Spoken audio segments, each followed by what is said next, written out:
in 1 Samuel 30, when David encouraged himself in the Lord, I promise you, he had lost everything.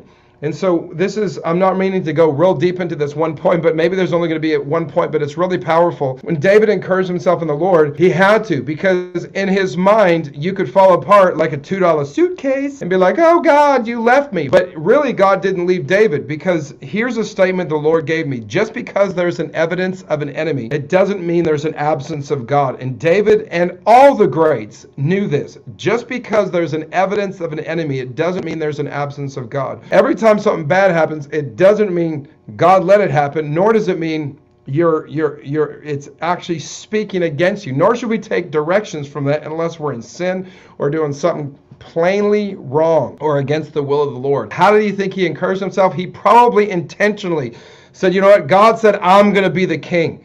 This cannot happen. I know they came and robbed my wives and my all our good, our families. They took everything from us, but I thank you, Lord, that you said I will be king. I thank you, Lord. You said my throne will last forever.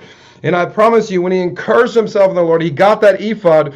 That ephod maybe even could represent maybe some prophecies and holy things that God, some of those had stones and stuff, but maybe just like his word is like a rock, right? A solid foundation, or it's like stones, like cornerstones and building blocks in our lives.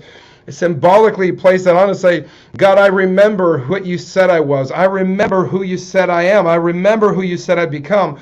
And because of that, it built him up to the place. Now listen, this is why it's so important to build yourself up by the prophecies spoken over us, is because then it builds you up to the place you can hear God for every battle that comes against you. That's why faith comes by hearing, Romans 10:17, and hearing the voice of God.